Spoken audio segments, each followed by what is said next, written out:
এখনো গুনাহগার, আমি এখনো গুনাহ করি।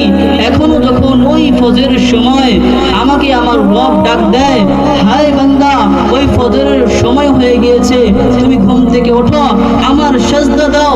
ওই মুমিন বান্দা তো শীতের মধ্যে ওঠেও ওযু করে তার রবকে সেজদা করে। আর আপনি কেমন নাফরমান, আপনি কেমন নাফরমান, আপনার সেই মালিককে ভুলে গিয়ে এখনো সেই আরামের বিছানার মধ্যে শুয়ে রয়েছেন। তাহলে আপনার তফরটা হলো আপনি এখনো আল্লাহকে ভয় করেন নাই। আপনার তফরটা হলো আপনি এখনো আপনার ঈমানকে মজবুত করতে পারেন নাই, ঠিক কি না? যার বিদায় ওই ফজরের ওয়াক্ত আপনি ঘুমিয়ে থাকেন, আপনার কপালে এখনো সেজদা জুটে না, আপনার কপালে এখনো আপনার রবকে সেজদা দেন না, আপনি কেমন মুসলমান? আপনি কেমন মুসলমান? নিজের বিবেককে একবার প্রশ্ন করুন যে আমি কেমন ব্যক্তি। ওই ফজরের ওয়াক্ত আমার রব আমাকে ডাকে যে বান্দা তোমাদের কার কি প্রয়োজন, ওই শেষ রাত্রে আমাদেরকে ডাকে। অথচ আমরা ওই শেষ রাতেও ওই রবের ডাকে সাড়া না দিয়ে ঘুমিয়ে থাকি। ফজরও চলে যায়, জোহরও চলে যায়, আসরও চলে যায়, মাগরিবও চলে যায়, এশাও চলে যায়। তাহলে আপনি যে এই 5 ওয়াক্ত নামাজের মধ্যেও একটাও আপনার কপালে সেজদা জুটবো না, আমি আপনাকে প্রশ্ন করতে চাই, ওহে আল্লাহর বান্দা, হে নবীর উম্মত, তুমি কেমন মুসলমান?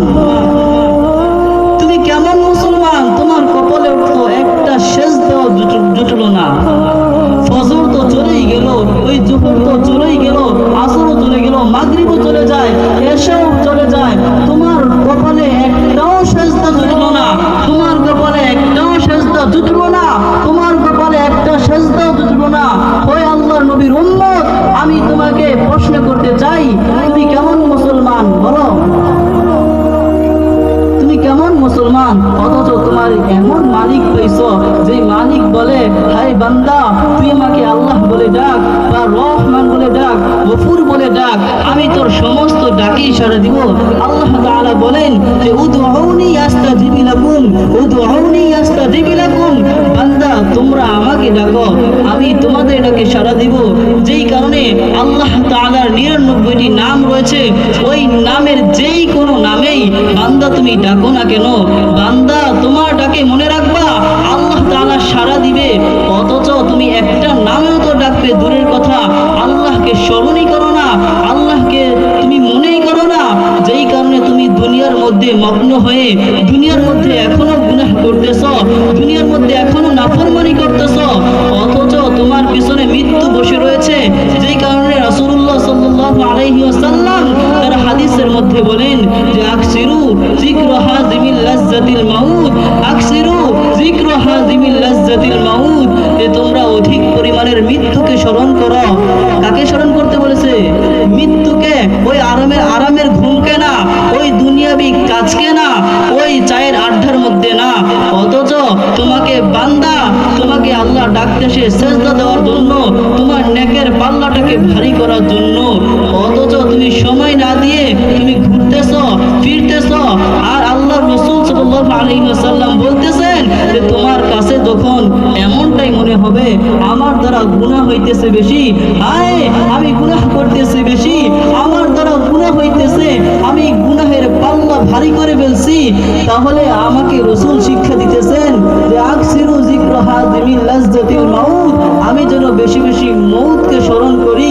হায় আমি যখন এখন নামাজ না পড়ে ঘুমিয়ে থাকবো, যদি আমার মাথার মধ্যে এই চিন্তা আসে আমি এখন মৃত্যুবরণ করব, হায় ইটনা দক্ষিণ পাড়ার মানুষ, আমার মনে হয় না আপনারা নামাজ না পড়ে ঘুমিয়ে থাকতে পারবেন।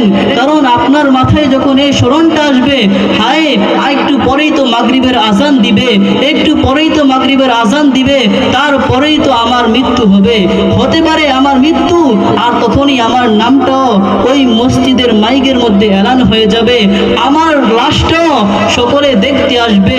বিদায় আমি কিভাবে ঘুমিয়ে থাকি, বিদায় কি কিভাবে আমি আমার রবকে স্মরণ না করে থাকতে পারি? কারণ আমার রব তো বলেছেন যে ইন্নাল্লাহা ইউহিব্বুত তাওয়াবিনা, নিশ্চয়ই আল্লাহ তাআলা ভালোবাসেন তওবাকারীদেরকে।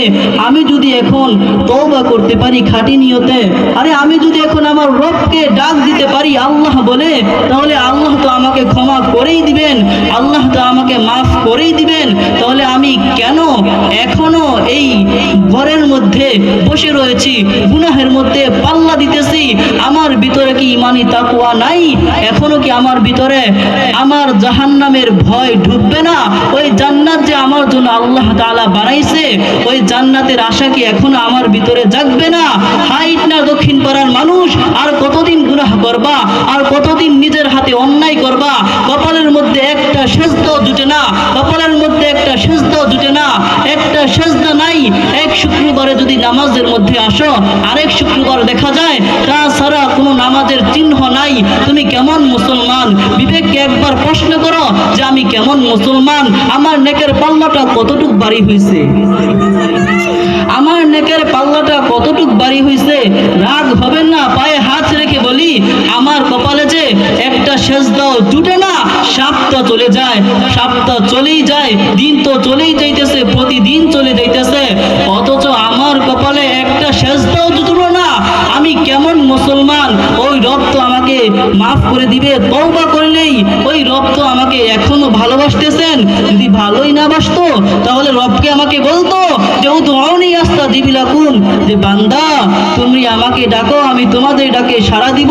এ কথা আল্লাহ তাআলা বলতেন না। বিদায় আপনি আল্লাহ তাআলাকে যে নামেই ডাকেন না কেন, যে অবস্থাতেই ডাকেন না কেন, যদি ওই রবকে সেজদা করতে পারেন, রবকে মানতে পারেন, নবীজির আদর্শ বুকে লালন করতে পারেন, তাহলে আশা করা যায় আপনার ঈমানটা মজবুত হয়ে যাবে, আপনার দ্বারা গুনাহ হবে না। এমন চিন্তা মাথায় রাখতে হবে, হায় এই নামাজ পড়বো জোহরের, এই নামাজ পড়বো আসরের, হয়তো এর পরেই আমার মৃত্যু হবে। হায় এর পরেই যখন আমার নামটা ওই মসজিদের মাইকে এলান হবে, স্মরণে আনি মৃত্যুর ভয় আপনার অন্তরে ঢুকাই।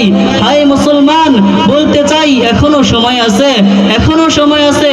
ওই রবকে রব বলে ডাকো, আর যেই নামেই ডাকো রবকে স্মরণ করো, প্রতিদিন নামাজ পড়ো, সেজদা ওই কপালের মধ্যে জুটাও। যে কপালে সেজদা নাই, ওই কপাল কিভাবে নূরে নূরান্বিত হবে? কিভাবে হবে? একবার বিবেককে প্রশ্ন করেছেন কোন সময় যে হায় ওই কিয়ামতের ময়দানে হযরত আদম আলাইহিস সালাতু ওয়াস সালাম থেকে আমার নবী পর্যন্ত সমস্ত নবী রাসূলদের উম্মত ওই মাঠের মধ্যে থাকবে। ওই সমস্ত নবী রাসূলদের উম্মতের মধ্যে থেকে আমাকে তো চিনবে, ওই হাতে পায়ের চেহারা নূরে নূরান্বিত হবে।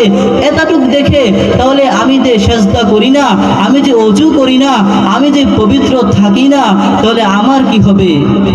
তাহলে আমার কি হবে? এই ভয় একবারও কি আপনার অন্তরের মধ্যে জাগছে? যেই কারণে আল্লাহ তাআলা পরবর্তীতেই বলতেছেন যে ইন্নাল্লাহা ইউহিব্বুত তাওয়াবিনা ওয়া ইউহিব্বুল মুতাতাহহিরিন, এবং ভালোবাসে যারা পবিত্রতা অর্জন করে। হায় মানুষ, নাপাক অবস্থায় ঘোরাফেরা করো, ওই রাত্র থেকেই নাপাক হয়ে যাও, ওই আল্লাহর জমিনের মধ্যে তুমি